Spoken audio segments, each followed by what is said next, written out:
Alright, hello gamers. Today is Friday, March 21st at the time of recording this, and we've got some Guild Wars 2 news that we need to cover. Or I should say it's worth covering. We don't need to, but you know. I got two items. The first is April 15th Balance Update Preview, which was released today, the day that I am recording this. The second item was actually released a few days ago, but I didn't want to make a video just for that one small thing, so I'm throwing it in with this one. Okay, so April 15th, the Balance Update Preview. Post went up on the Guild Wars 2 forums today from Joey that says, "Hey everyone, welcome to the preview for the April 15th balance update. This update will largely be a tuning update with a couple of functional changes. As always, the goal of previewing these things is to gather your feedback before the live release. We'll be following the conversation and making further adjustments as needed. Thanks, Taylor Trigg Brooks, competitive designer." General changes. The main goals of this update are to bring some specializations in PvE up closer to their contemporaries and to further lower boon application in World v World, specifically quickness. Oh, thank you, chat. Sorry about that. Unlike alacrity, quickness is a boon that we want to exist in World v World, just with more intentional applications. This update we will be lowering quickness durations or changing applications that we feel are too frequent. Relic of the Firework, professional streamer, yeah, it's my first day streaming. Relic of the Fireworks fixed an issue that prevented this relic from triggering with certain multi-part skills, such as Warrior Greatsword's Rush. Okay, so the changes to World v World, that's something that they've been doing for a while. We have seen many recent patches where various classes that provide AoE quickness or alacrity, we would see the quickness get changed to might, or the alacrity would change to fury, etc. Basically reducing the uptime on those boons for, you know, blob gameplay. Elementalist. Hammer skills are getting a boost in PvE, targeted at bumping up the effectiveness of Hammer Catalyst. Power-based weavers in PvE will also receive increased stats from elemental polyphony for more damage and potentially a bit more survivability. We're also making some tweaks to weaver in competitive modes with increased condition variety and more burst damage on Flame Uprising. Flame Uprising. Increase the burning stacks from 1 to 2 and reduce the burning duration from 6 seconds down to 4 in PvP and World v World game modes. Polaric Leap. This skill now inflicts weakness in addition to its previous effects. I guess all game modes. Molten End, increase the power coefficient from 2 to 2.4 in PvE. Rain of Blows, increase the power coefficient per strike from 0.5 to 0.6 in PvE. Crashing Font, increase power coefficient from the Emperor from 1.25 to 1.7 in PvE. Cleansing Typhoon, reduce the cooldown from 25 seconds down to 20 and increase power coefficient from 1.5 to 2 in PvE. Shock Blast, increase the explosion power coefficient from 1.0 to 1.75 in PvE.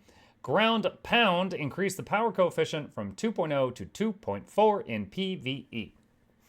Weaver changes. Natural Frenzy now inflicts cripple instead of vulnerability. Elemental Polyphony, increase the stat bonuses from 120 to 200 in PvE, which is just all around nice. Catalyst Deploy Jade Sphere Air will now provide Fury instead of Quickness in World v World. There's another one of those changes that we were talking about. Spectacular Sphere now causes Air Sphere to grant Quickness instead of Fury in World v World only. So, not impossible to provide Quickness to your team, but probably not keep it up 100% of the time. You use it when you need it. Engineer. Power-based mechanists have fallen behind the pack, and so they're seeing a damage increase with a bigger boost to ranged rifle variants. Yeah, I'm not really sure that power got worse, but it seems that Condi has gotten far more popular, especially with the NG Spear, which is a Condi weapon, and it has been quite effective. As Engineer has been a commanding force in World v World as of late, we're making downward adjustments to support-focused Scrapper and damage-focused Hollowsmith builds to bring them more in line. Mechs are losing survivability in World v World to address strategies focused on target capping and large-scale fights. Hollowsmith is getting more sustainability improvements in PvP through Super Elixir, Hard Light, Arena, and Heat Therapy. Excuse me. Conduit Surge reduced the burning stacks from 3 to 2 in PvE only. Essence of Animated Sand, which is on the short bow, I believe, reduced the initial might stacks from 2 to 1 and the chain reaction might stacks from 3 to 2 in World v World only. Super Elixir Increase the initial impact's base healing from 700 to 900 and the pulse healing from 204 to 260 in PvE and PvP. I believe that's the Elixir Gun 5. Acid Bomb, which is Elixir Gun as well, reduce initial power coefficient from 1.35 to 1.0 in World v. World. Flame Jet, reduce the power coefficient per strike from 0.2 to 0.15 in World v. World. Rifle Burst, increase the rifle power coefficient from 0.45 to 0.6 and the grenade power coefficient from 0.6 to 0.8 in PvE. When it mentions the grenade, that is on the engineer rifle. It does like bang bang and then you throw a grenade. So it's like bang bang boom, bang bang boom. The bangs being rifle shots, the booms being grenades. Blunderbuss, increase the minimum power coefficient from 1.1 to 1.75. That one's pretty substantial. And increase the maximum power coefficient from 1.76 to 2.2 in PvE. So Blunderbuss is one of the rifle skills that the damage changes based on the range. Mark. Anyone have a link? I've already put it in the chat, but I will put it in the chat again. And I'm like, what? And perfect timing, because someone was interrupting me. All right, Jump Shot. Reduce the landing power coefficient from 1.74 to 1.45 in World v. World only. Scrapper. Kinetic Accelerators. Reduced the might stacks from 3 down to 2 in World v. World only. Hollowsmith. Corona Burst. Reduced power coefficient from 0.96 to 0.8 in World v. World.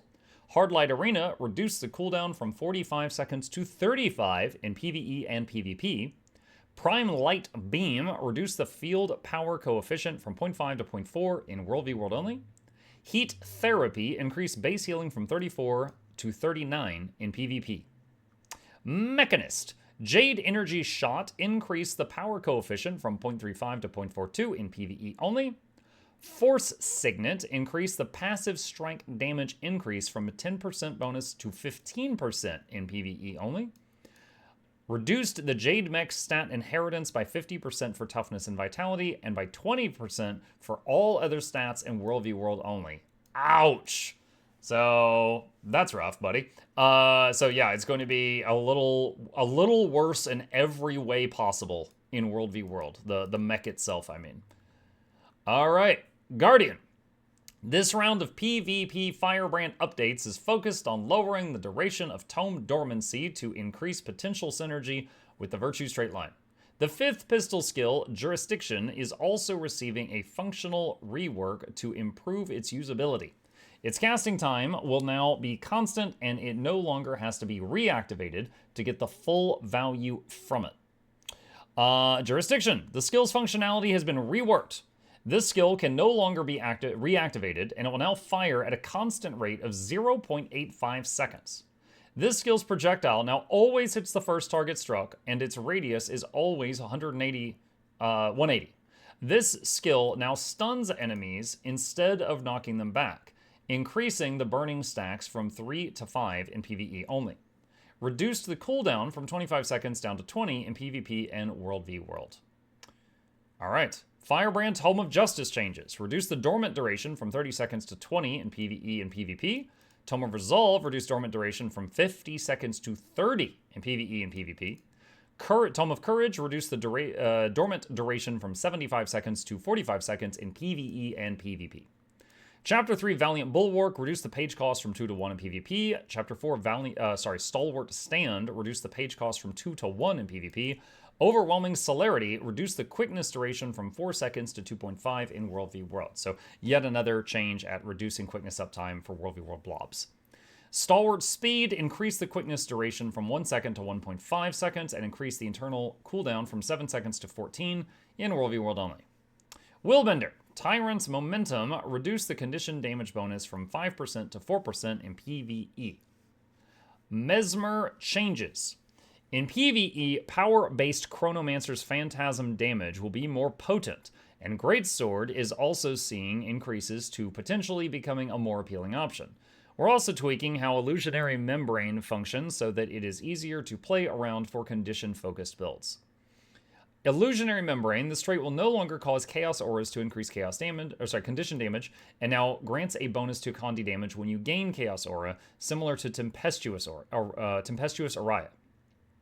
Mirror Blade increases the power coefficient from 1.0 to 1.5 in PvE only. Phantasmal Berserker increase the Phantasm power coefficient per hit from 0.23 to 0.3. So all that was base Mesmer. Chronomancer, Chrono Phantasma, increase the Phantasm damage modifier from 100% to 115 in PvE. Seize the moment, reduce the shatter quickness duration. Oh god. One more. Reduce the shatter quickness duration from 0.75 seconds to 0.5, and the phantasm quickness duration from 1 second to 0.75 seconds in World v World only. Virtuoso, Phantasmal Blades reduce the power coefficient from 0.7 to 0.575 in PvE only. Mirage, no changes needed. Mirage is perfect. Learn to play. Necromancer has been performing well recently in all game modes, and we're going to put a stop to that. Power-based Reaper and core Necro builds based on the Terror Grandmaster trait could be improved in PvP, so they're receiving a sustainability bump as well as a reduction in the cooldown of Spectral Ring to increase their killing potential. Grasping Darkness can be a frustrating skill to get hit by, especially in large World v World fights, where its visual effect might have low visibility. This skill will now have an additional telegraph effect, similar to Warrior's Staff Snap Pull, for enemies only. Grasping Darkness will now display a warning telegraph to enemies only when used. Reduce the number of targets from 5 to 3 in World v World. So for anyone who doesn't know how Snap Pull works with Warrior, when they start to use it on you, you see a red cone coming from the Warrior aimed in your direction. And if you've got endurance and you wish to, you can, hit dodge so that it doesn't pull you into them. So I assume that any enemy that's got one of these Grasping Darkness hands coming toward them will get that same telegraph. So you can try to dodge it, or if you have stability, you can just, not worry about it. Consume Conditions. Reduce the casting time by 0.2 seconds and increase the base healing from 5,200 to 6,800. That's pretty substantial. When is this patch? It's called April 15th Balance Notes. So, probably December. Spectral Grasp reduced the range from 1,200 to 600. Yikes.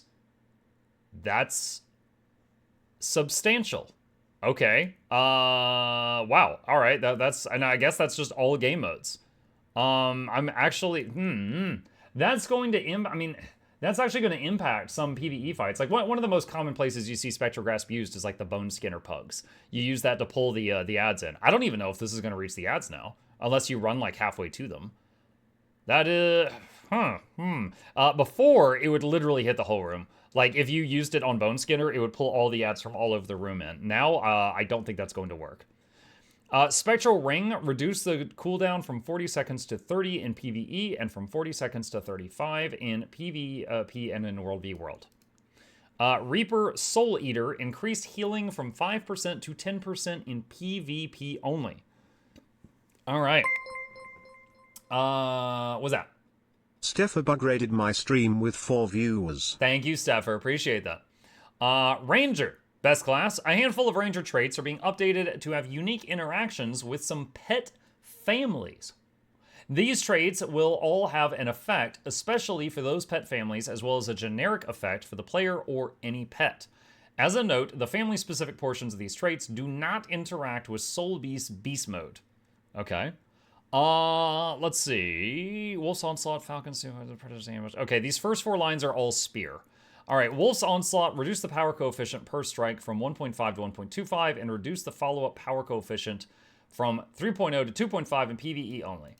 Okay, so for those who don't know, so Ranger, I can say more on this than some of the class stuff that we've covered up until this point. Ranger Spear, when it came out, well, everybody got Spear at the same time, but when the Ranger Spear came out, it was really bad. It was basically, like, just the numbers on it when you wailed on things, the damage it did were so bad that it wasn't really used in any game mode. Not effectively. So then they gave it some buffs recently, and it's much better. And now it is quite good. And I think that one of the top DPS builds right now is a just full power Untamed, not the quickness providing variety, that's using Spear plus Hammer. And I guess that they are trying to tone it back down. They're not happy with it, I guess. So Wolf's Onslaught getting nerfed. Falcon's Stoop, reduced power coefficient from 2.2 to 1.95 in PvE.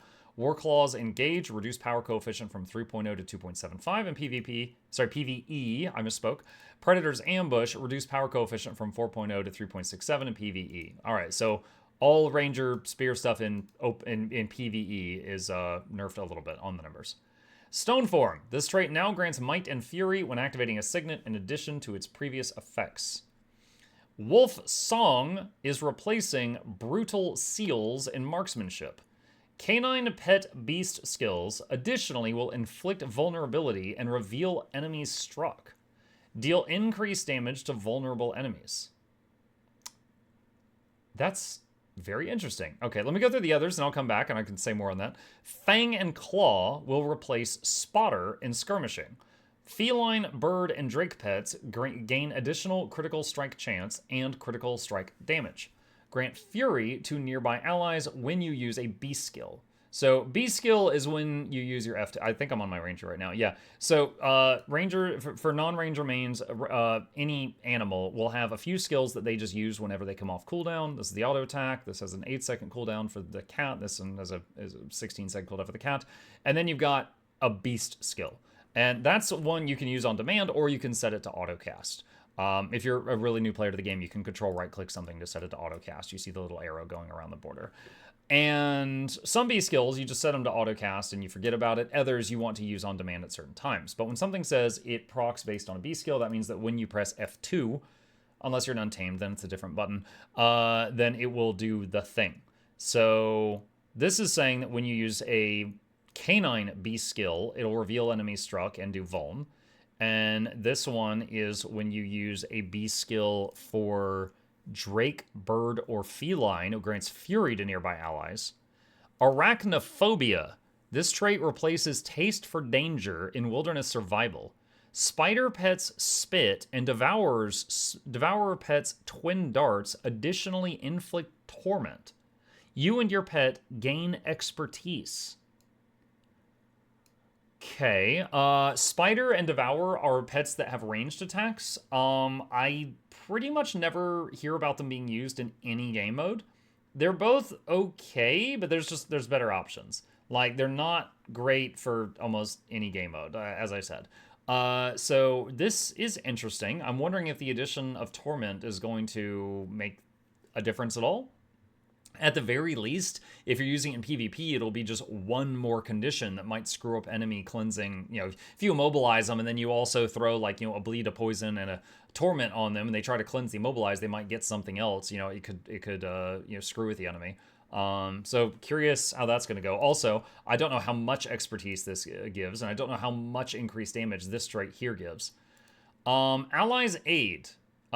This trait will now cause Moa pet beast skills to apply barrier to nearby allies in addition to its previous effect. What?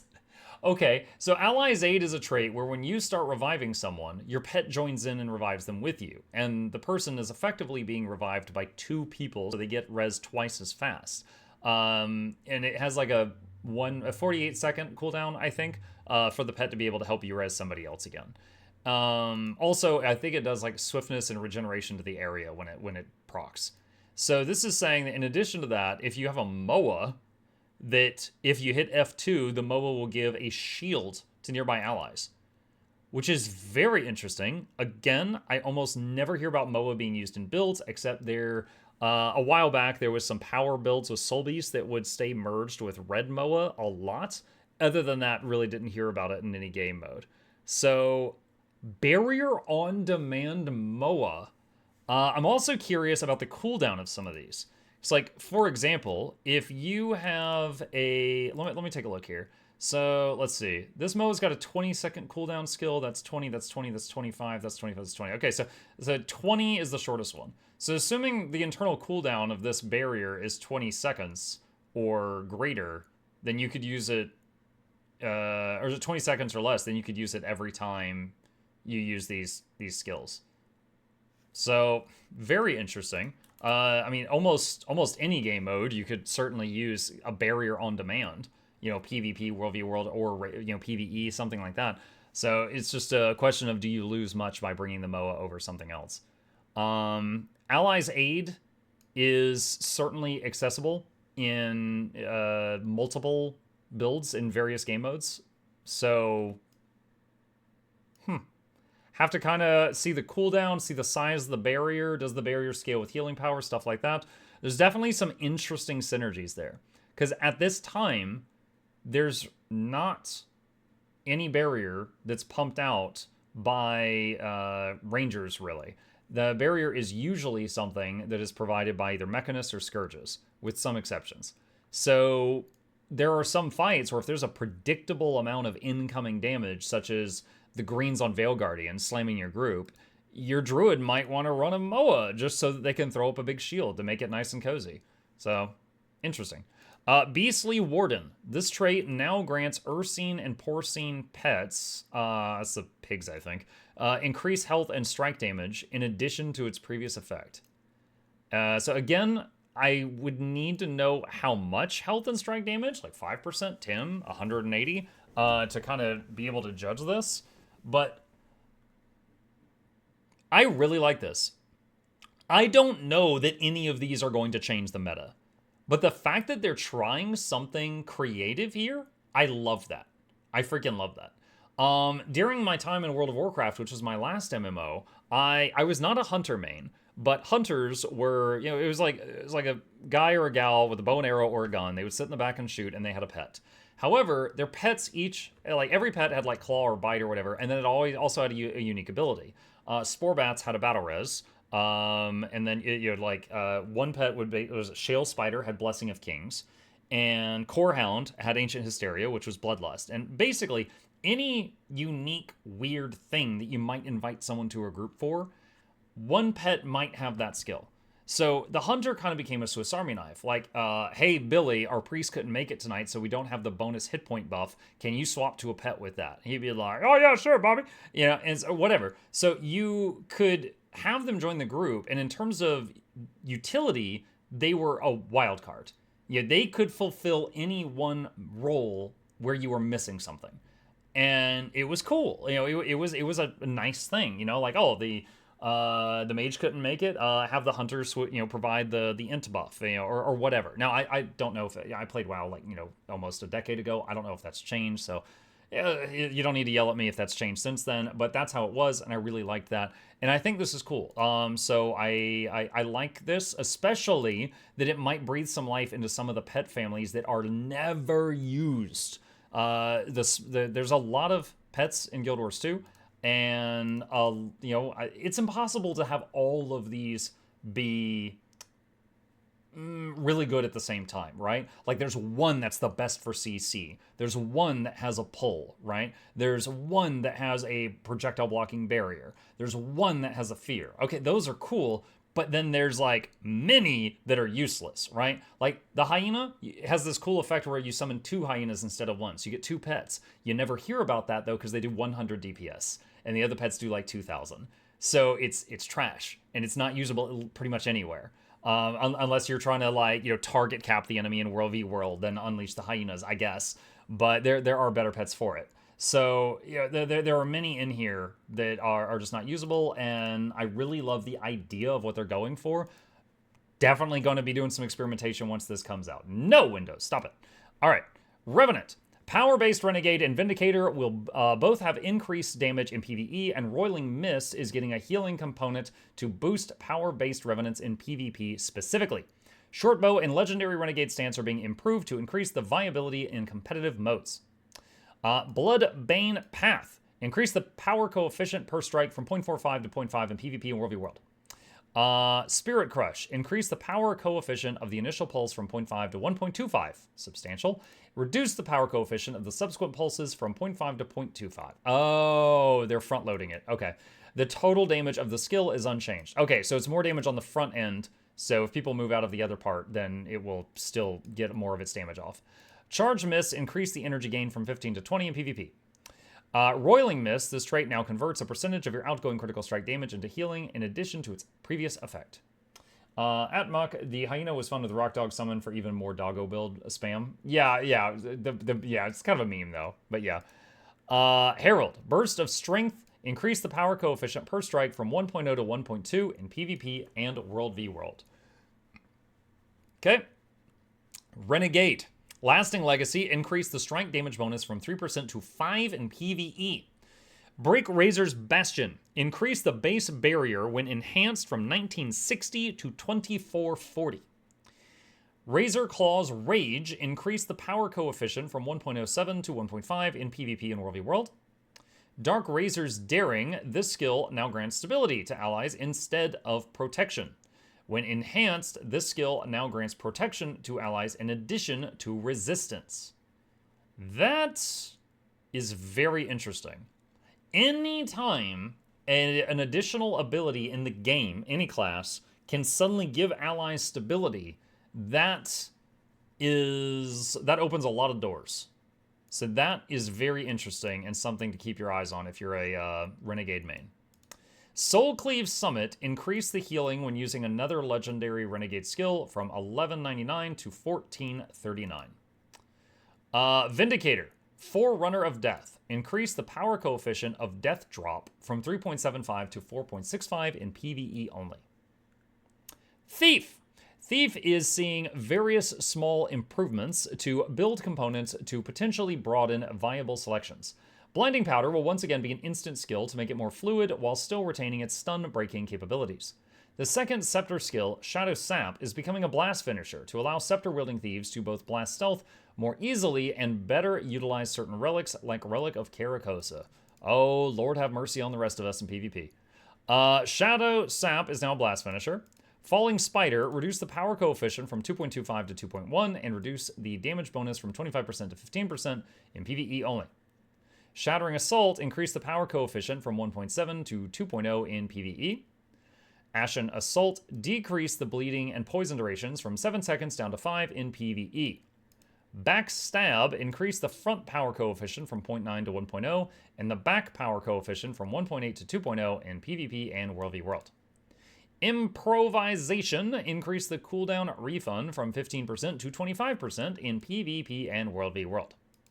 Helmet Breaker, reduced initiative cost from 2 to 1. Signet of Malice, reduced the casting time by 0.9 seconds.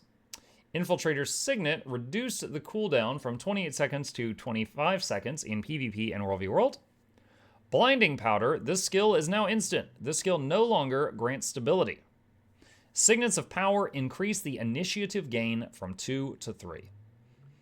Okay, I don't have a lot to add on that one, so just read as written. Warrior's adjustments are largely focused on tuning Berserker in competitive modes. Berserker's burst potential is getting softened in World v World, and some alternative weapon choices are getting improvements for PvP. Berserker's sustainability is seeing a potential increase through enhancements to Blood, Reckoning, and Dead or Alive, and its damage will be boosted through Fury access on Burst of Aggression. Snap Pull, increase the cooldown from 18 seconds to 25, and reduce the number of targets from 5 to 3 in World v World. That is the pull with the Warrior Staff, which is very good and quite a menace.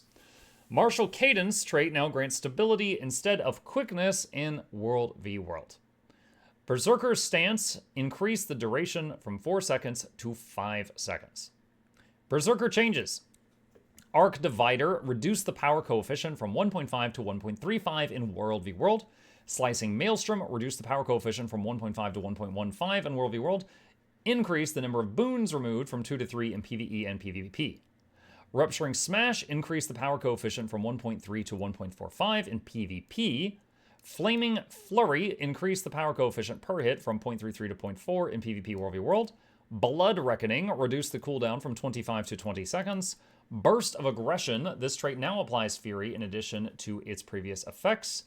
Dead or Alive, increase the duration from 3 to 4 seconds. And lastly, Spell Breaker, break enchantments, reduce the power coefficient from 1.0 to 0.7 in World v World only. And that is the last of the notes as they were posted. I'm going to just hit refresh real quick. Okay, no, they've not added anything else there. So, definitely some interesting changes to some of the classes I'm knowledgeable about. Rest in peace, Spectral Grasp. It is certainly going to be a shadow of what it once was. It's going to have almost like a quarter of the surface area, I think. And then a lot of changes to classes I don't main, so I will have to consult with you guys in the comment section down below. So what do you guys think of these changes? Do you think that these are helpful or painful or somewhere in between? As always, I will have a link to these notes. These are from the forum post in the description down below. And this is when they basically ask for feedback. So if you think that any of these are just trash, you can post a message. Hopefully, don't use the word trash. Maybe just say tactfully, this is a bad idea for XYZ reasons, and they might listen to it. There has been times in the past when they suggested something and everyone's like, no, God, don't do that. And then they took it back. They didn't do that. So if you think any of these are bad for some reason, be sure to, say what you have to say on the forums, and then you'll have done what you can. You'll have done what you can. As a, currently a ranger main, some of this stuff, it's like the spear changes, lowering the damage a little bit. I know the spear was really good. After using it for challenge mode Ceres, I put it away because I really didn't like the feel of it. Just like, it's just, to me, it does not feel like a very fluid weapon the way that they designed the kit for it. So I went back to hammer and maces after getting that done. So I was like, okay, I sacrifice a tiny amount of damage for a ton of utility and it doesn't feel bad anymore. So I don't really care about this as a ranger main because I already stopped using that weapon just because of the feel. These, I'm looking forward to trying them. These might be nothing. Like, for example, feline and bird, unless you're a soul beast, because soul beast, every time you merge and unmerge, your pet instantly revives. Feline and bird are almost never used in PvP because they're glass. A Firebrand can fart and all the felines and birds in the zip codes will die. Drakes are pretty sturdy, but aren't really used in PvP outside of, like, the old tail swipe builds. In PvE, they're nice and open world just because they're just sturdy pets, but in, like, raids and stuff, you don't usually see them. And I could go on and on, but the point is this right here, we got to wait to see the numbers, like, what's the duration and the number of stacks of torment, how much critical strike chance and damage, how much bonus damage do we do to vulnerable enemies. Like, there's a lot of numbers missing here that we need to see, but definitely some interesting stuff. And I love the attempt to make some of these interesting, especially the ones that haven't been used in ages. All right, the one other thing that I wanted to touch on in this video that, again, this was released a few days ago, and this was, let's see, is there a date here somewhere? Hold on a second. Monday. This was posted on Monday, but I didn't want to do a video just like, hey, there's a change to the thing in like 6 months, because that felt kind of silly, so I was waiting for some more news to, roll this in there. And here's what it says. Update on the next expansion release date, which is expansion number 6. Hey everyone, I wanted to share an update regarding the launch timing of our next expansion for Guild Wars 2. While we've released our last 2 expansions in August, we've made the decision to shift our next expansion launch to October. So the last 2 expansions released pretty much on my birthday, which is August 23rd, and they're basically saying they don't love me anymore. Very sad. The extra time will allow us to ensure our expansion meets our quality standards without crunching. This change for the 6th expansion will not impact the release timing of the final quarterly update for Guild Wars 2 Janthier Wilds. We appreciate your patience and support as we take this needed time to bring the next chapter of Guild Wars 2 to life. We'll be sharing more information about our next expansion this summer, and in the meantime, we have more content and contents coming to keep the adventure going, including the final quarterly release for Guild Wars 2 Janthier Wilds. As always, thanks for being a part of the Guild Wars 2 community. So, TLDR, we were expecting the next expansion to launch in August, and it is instead going to launch in October. And yeah, they're trying to get closer to the plushie release. Yeah, that's right. That's right. Honestly, I got no problem with this. I mean, I'm sure almost everyone hearing me right now has at some time or another tried a game that, by God, it didn't feel like it was finished. And you're like, man, I wish they had finished it before releasing it because this is crap. So if they need 2 more months, dude, I can wait 2 more months for a finished product. So yeah, it's a little bit of a bummer. I can agree with that, because just having to wait. But at the same time, I can play something else while I wait on this to be a finished product. I'm not like itching to play this while it still needs 2 more months in the oven. So I'm not mad about this. It's a bummer, but that's the end of it. So for the rest of you, hopefully you're understanding as well. And now you know about that. And as always, I will have the links to both of these news posts in the description down below if you want to reread anything that I touched on. And think that's it for today. So as always, if you got any questions, problems, thoughts, concerns, put them down in the comments section, and I'll fight you there.